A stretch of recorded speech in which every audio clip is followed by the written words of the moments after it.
انتہائی قابل احترام ثانیہ چودھری صاحب، دیگر اس طرح بیٹھے ہوئے قائدین،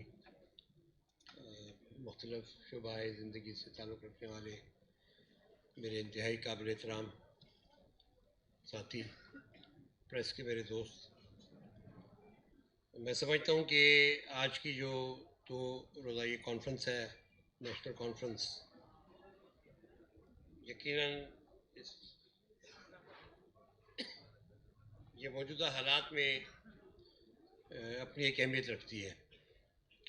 اس سے پہلے بھی ہم لوگ کم از کم 2 دفعہ اس سے ایک دفعہ پہلے پھر ای پی سی میں مصطفیٰ کھوکر صاحب کے یہاں ہم لوگ پہلے مل چکے ہیں، اور بڑی کلیئرلی میں سمجھتا ہوں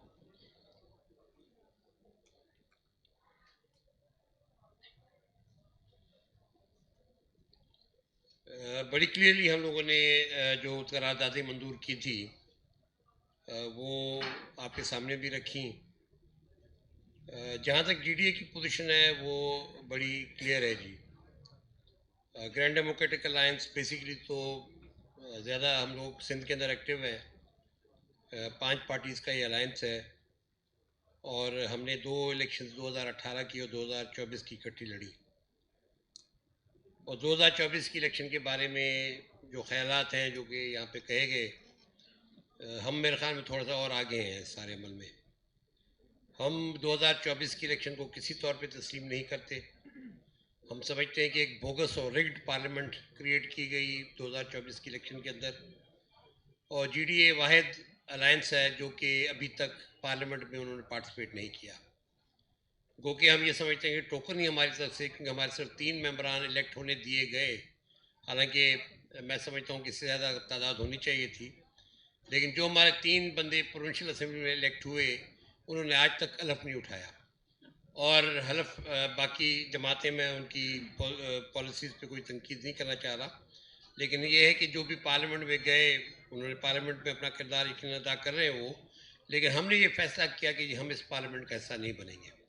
اور جی ڈی اے واحد الائنس ہے جو آج تک ان کے ممبران نے پروونشل اسمبلی کے لیے حلف نہیں اٹھایا۔ اور یہ چیز تواتر سے پہلی جو ہماری پروٹیسٹ تھا 12 تاریخ کو، 12 فروری کو، جو ہم نے جام شوروں میں کیا، جو پیر صاحب پگار صاحب کی صدارت میں ہوا، اس کے اندر ہم نے بڑا کلیئرلی اپنا جو پوزیشن تھی ہم نے ایکسپلین کی۔ ہم نے جو باقی دوست ہیں ان کے حوالے سے بھی اپنی پوزیشن بھی کہ جی ہم کسی بھی طور پہ اس پارلیمنٹ کو ہم تسلیم نہیں کرتے، یہ ایک بوگس پارلیمنٹ ہے، اور اس کی طرف سے کی گئی کوئی بھی ترامیم، کوئی بھی قانون سازی، چاہے وہ 26ویں ترمیم کے حوالے سے ہو، چاہے وہ 27ویں ترمیم کے حوالے سے ہو، چاہے وہ آئندہ آنے والے 28ویں ترمیم کے حوالے سے، جی ڈی اے اس کو ایکسیپٹ نہیں کرتی، ہم اس کو ریجیکٹ کرتے ہیں۔ اس سارے تناظر میں یقیناً چیزیں پچھلے 2 سال 1.5 سال کے اندر آگے بڑھی ہیں، اور پاکستان آج جو ہے نا بنیادی طور پہ ایک بے آئین قسم کی سرزمین بن گیا ہے۔ 73 کا آئین جو کہ ٹرائکوٹومی آف پاورز گرانٹ کرتا ہے، جس کے اندر ایک بیلنس آف پاور ہے بٹوین جوڈیشری، پارلیمنٹ اینڈ ہماری ایگزیکٹو، جس کے اندر سورنٹی آف پارلیمنٹ کا ہم ذکر کرتے ہیں، جس کے اندر انڈیپینڈنس آف جوڈیشری کی ہم بات کرتے ہیں، اور جہاں پہ ہم ایک کیئرنگ ایگزیکٹو کی بات کرتے ہیں۔ آج بنیادی طور پہ ایگزیکٹو ساری چیزوں کو رونتا ہوا، پارلیمنٹ ایک ڈمی پارلیمنٹ بن گئی ہے، اور جوڈیشری جو ہے نا بالکل ہر قسم کے جو ان کی اختیارات تھے یا ان کی جو انڈیپینڈنس تھی وہ ختم ہو کے رہ گئی ہے۔ تو آج جب ہم یہاں پہ بیٹھے ہیں تو میں اس ساری چیز کی اس میں عملی طور پہ ہم لوگ تقریباً سب لوگ اس بات پہ متفق ہیں کہ جو حالات ہیں وہ کسی بھی طور پہ پاکستان کے حوالے سے بہتر نہیں ہے، اور معاشی طور پہ ہم بہت برے حالات میں اس وقت، ہماری انویسٹمنٹس رک چکی ہیں،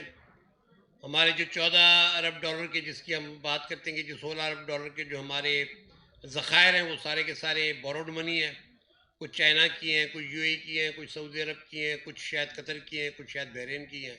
تو سارے کے سارے ہماری بوروڈ منی ہیں۔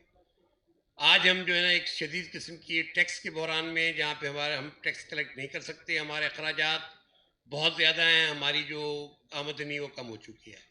ہماری ایکسپورٹس گر چکی ہیں، پچھلے 2 ماہ کے اندر اور زیادہ گر چکی ہیں، اور ہماری امپورٹس بڑھتی چلی جا رہی ہے. تو ہمارا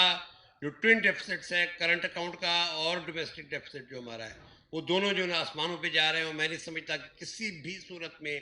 اس حکومت کی یا ان کے جو پیٹرنز بیٹھے ہیں ان کی کوئی قابلیت ہے کہ وہ چاہے وہ SIFC کے ذریعے کرنا چاہیں چاہے کسی بھی ادارے کی طرف سے کرنا چاہیں، وہ اس بحرانی حالت پہ اس وقت کنٹرول نہیں کر پا رہے.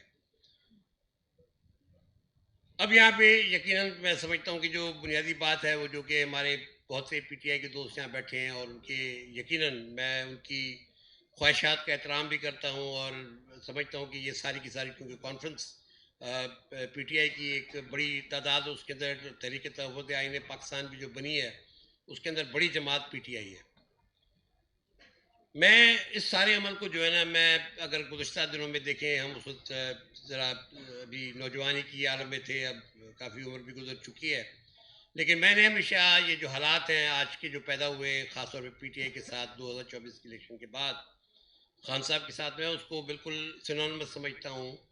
پاکستان پیپلز پارٹی کے حالات کے ساتھ، جس کے ساتھ میری ایک بڑی لمبی ایسوسیشن رہی بھٹو صاحب کے ساتھ یا محترمہ کے ساتھ، میرے خاندان کی، میری اپنی. میں سمجھتا ہوں کہ یہ حالات PTI کے پیپلز پارٹی کے جو 77 کے بعد کے حالات تھے ان سے بڑی مماثلت رکھتے ہیں. اور اس وقت جو ہے نا جب ہم اکیلے تھے تو ہم نے بہت مار کھائی، اور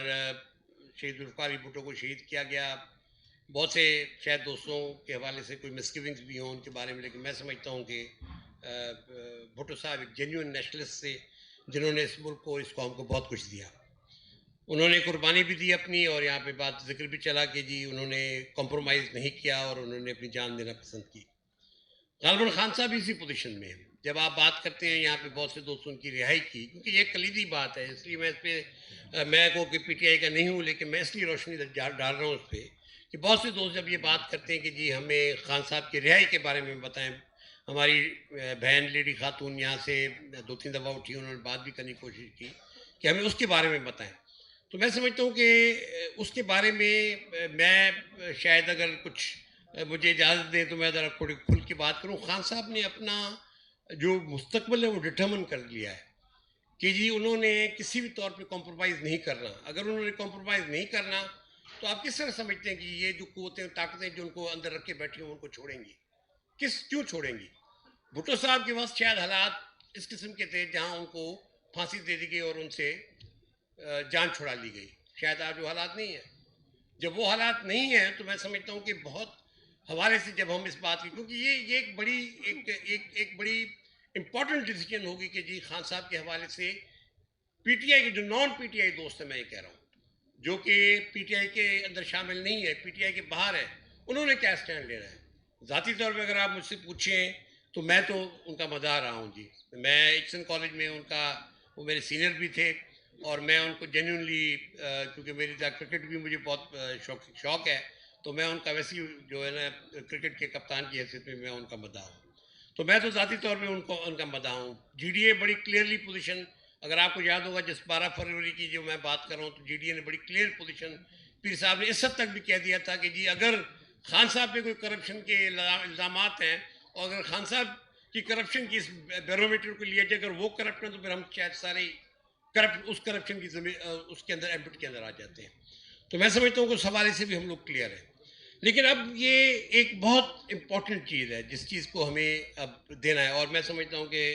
ہمیں بہت اچھی ایک قیادت TTP کے حوالے سے محمود خان اچکزئی صاحب کی صورت میں ہمیں جو ہے نا ہوئی ہے، کیونکہ ان کی ایک عزت ہے، رسپیکٹ ہے. میری آج سے نہیں، میرے تقریباً پچھلے 40 سال سے ان سے تعلقات ہیں. جب 83 کی MRD موومنٹ میں جو محمود خان کا کردار تھا اس وقت سے لے کر، اور مختلف مراحل کے اندر چاہے محترمہ کے ساتھ یا ان کے جس حوالے سے بھی ہم اپوزیشن میں رہے، ایک دوسرے الگ بھی رہے، ایک دوسرے دور بھی رہے، لیکن ان تعلقات کے حوالے سے محمود خان صاحب کے لیے جو ایک میری ذاتی رسپیکٹ اور عزت ہے وہ اپنی جگہ ہے. اور میں سمجھتا ہوں کہ ایک ایسے شخص ہیں جو کہ اس چیز کو لے کر ہماری تحریک کو آگے بڑھ سکتے ہیں. اب ہم سارے جو یہاں پہ بیٹھے ہیں، بنیادی طور پہ ہمیں اب یہ سوچنا ہے کہ جی یہ اس پہ ہم متفق ہیں. ساری اپنی جو پوزیشن ہے، چاہے 26ویں ترمیم ہو، چاہے 27ویں ترمیم ہو، چاہے رول آف لا ہو، چاہے فیڈرل کانسٹیٹیوشنل کورٹ ہو، چاہے جو کچھ ہو رہا ہے طارق محمود جہانگیری صاحب کے ساتھ جو کچھ ہوا ہے، ہماری چھوٹی ایمان مداری صاحب کے ساتھ صاحبہ کے ساتھ جو کچھ ہو رہا ہے، یا باقی لوگ مطیع اللہ جان صاحب ہیں، جتنے بھی لوگ جو صحافی ہیں، اپنے ہمارے سیاسی ورکر ہیں، کارکن ہیں، شاہمود قریشی صاحب ہیں، ڈاکٹر یاسمین صاحبہ ہیں، ہمارے محمود الرشید صاحب ہیں، عمر چیمہ صاحب ہیں، چودھری جاز صاحب ہیں، سے لے کر خان صاحب تک جو کچھ ہو رہا ہے وہ بالکل ازہر من الشمس ہے. اس کے اندر کوئی دو رائے نہیں کہ اس وقت پاکستان کے اندر جو ہیومن رائٹس کی صورتحال ہے، اس سے بڑی تباہ کن صورتحال شاید بہت کم ہم نے پاکستان کے اندر دیکھی. لیکن اب سوال یہ ہے کہ اس کو کس طرح آگے لے کے چلا جائے. میں سمجھتا ہوں کہ لیاقت بلوچ صاحب نے جو